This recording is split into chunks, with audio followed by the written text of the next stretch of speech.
never letting her know I was studying every move she made. She thought she was the one pulling the strings, but she didn't realize I was the one holding the scissors. I suppose I should have seen the red flags, but when you're staring into the eyes of a woman who looks like she was carved out of marble and high-end retail catalogs, your peripheral vision tends to fail you. Elena wasn't just wealthy.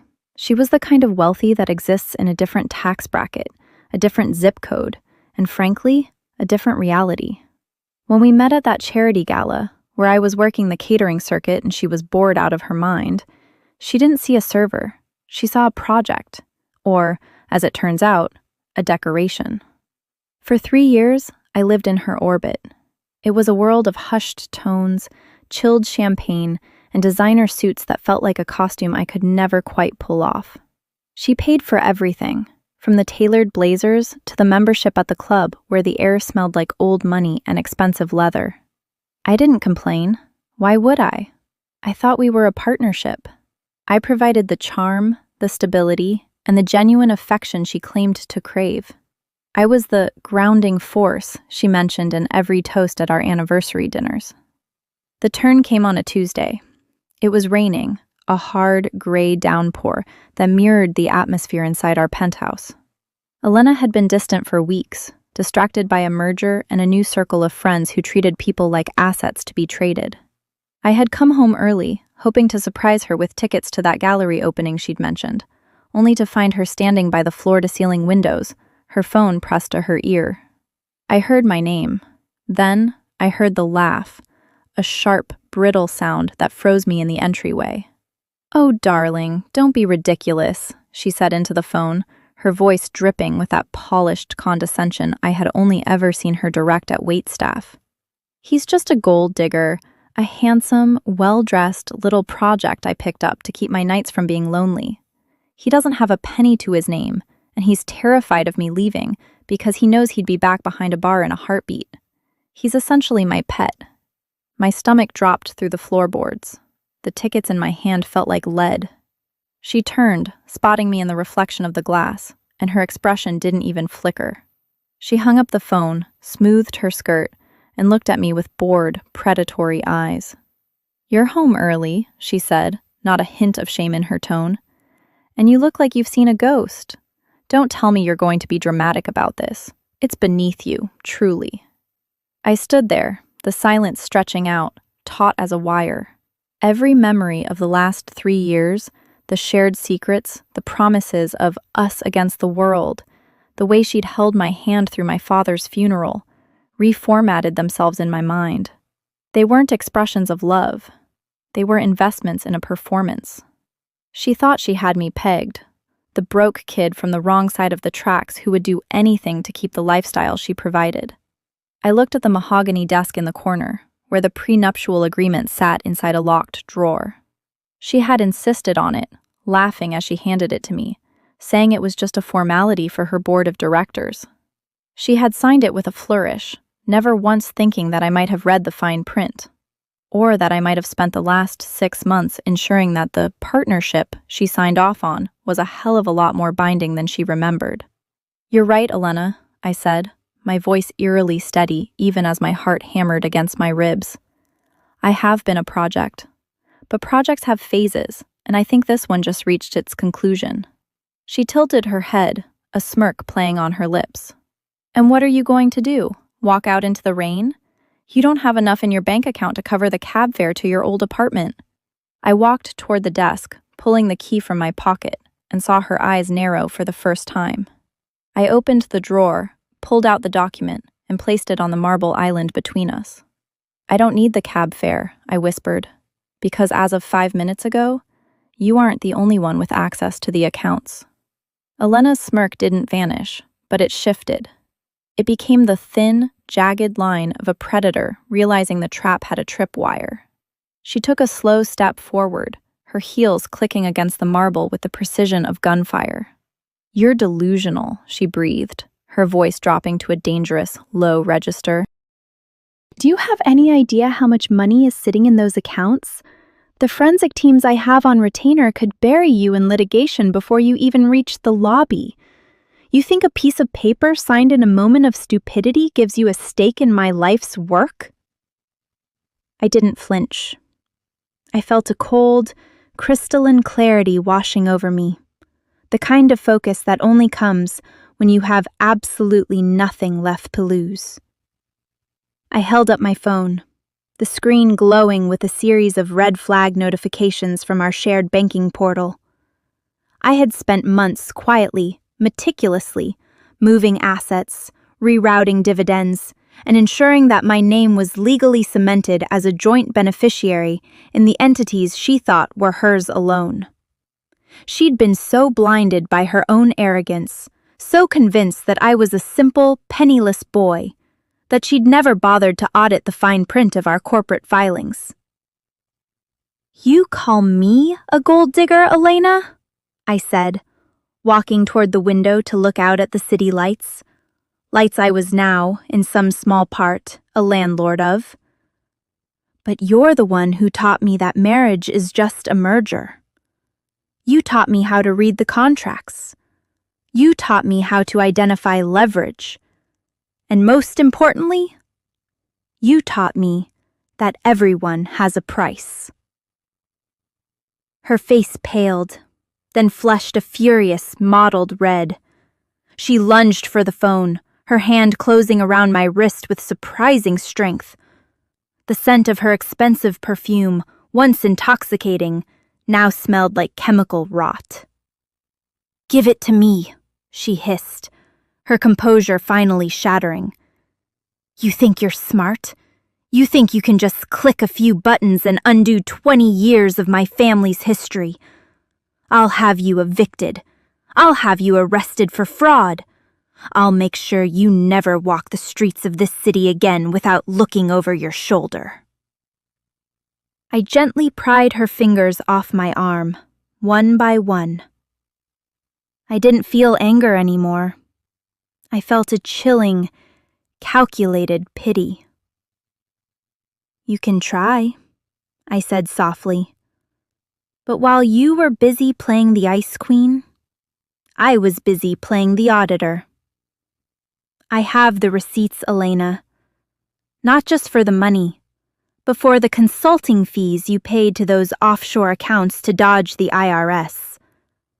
I have the emails about the supply chain undercuts that would land you in a federal prison by Friday afternoon." She recoiled as if I'd struck her, her eyes wide, darting toward the desk as if she expected the documents to rewrite themselves. She grabbed a heavy crystal glass from the side table and hurled it. It shattered against the wall inches from my head, shards of glass showering the hardwood. "You pathetic little parasite!" she screamed, her voice echoing in the vast, hollow space of the penthouse. "I made you. I built you." I stepped over a jagged piece of glass, meeting her gaze with a calmness that seemed to terrify her more than any threat. "You built a puppet, Elena, and you were so obsessed with pulling the strings that you didn't notice the puppet was busy sharpening a knife." I turned toward the door, knowing she couldn't stop me.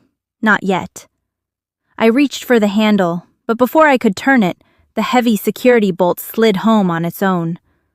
The smart home system chirped, a soft electronic chime that signaled the penthouse was now on total lockdown.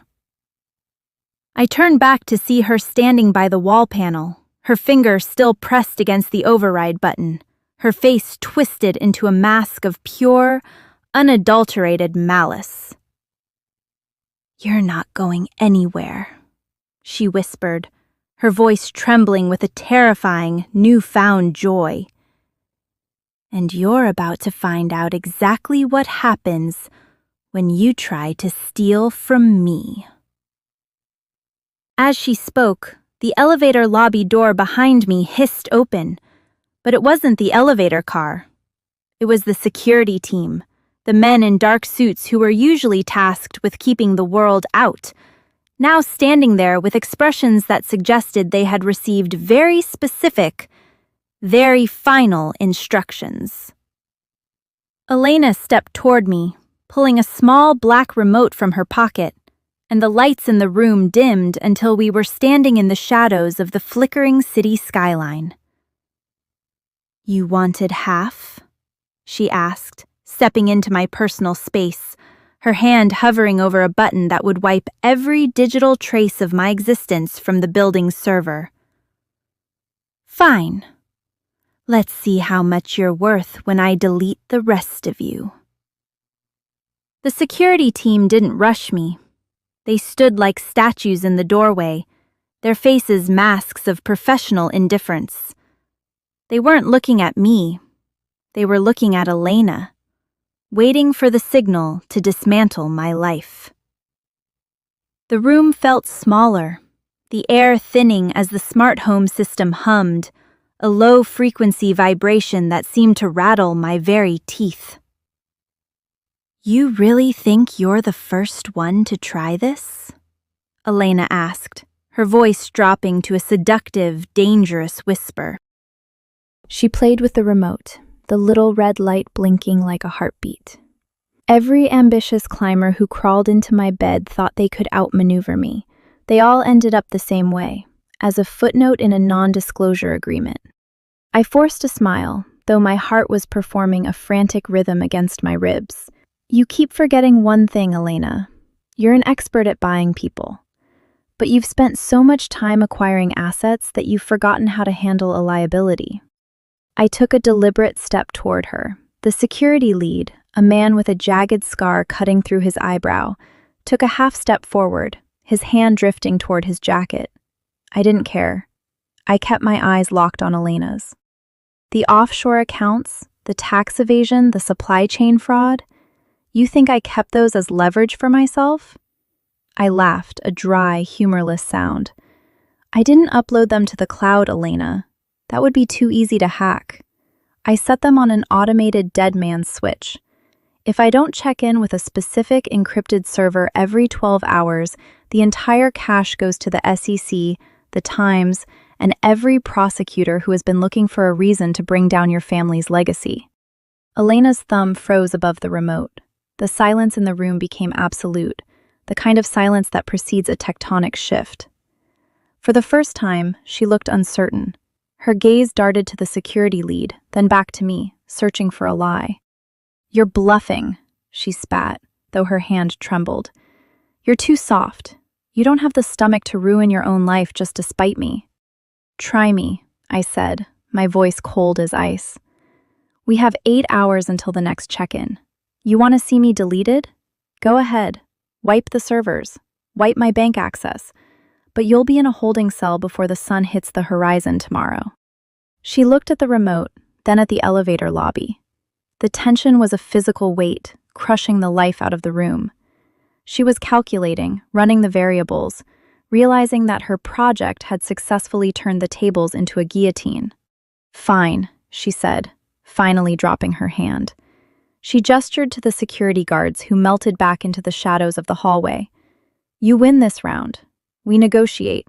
We settle this like adults." She turned and walked toward the wet bar, her posture perfect, her grace entirely performative. She poured 2 glasses of scotch, her back to me. "Let's talk numbers then. How much to make this go away? How much to walk out of here and never look back?" I walked toward the bar, my senses heightened, every muscle coiled. I knew better than to trust her when she was calm. A predator is never more dangerous than when it's pretending to be tamed. I reached for the glass she slid across the marble counter, but I didn't drink. "It's not about the money anymore, Elena," I said, watching her reflection in the darkened glass of the kitchen cabinets. She turned, a strange, glassy look in her eyes, a smile touching her lips that didn't reach her eyes. "Oh, it's always about the money, darling. And if you think you're walking out of here with half, you're more delusional than I thought."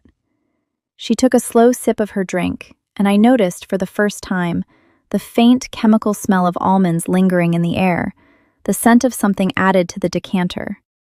"I've made a few calls while you were busy playing auditor," she said, her voice dropping to a chilling, melodic tone. "You see, you forgot that I don't just own the companies. I own the people who run the servers. The dead man's switch? I found it an hour ago. My blood ran cold. I dropped the glass, the crystal shattering on the floor, the liquid pooling like dark blood. "You're not going to be arrested," she whispered, stepping closer, her eyes gleaming with a manic, terrifying triumph. "Because, according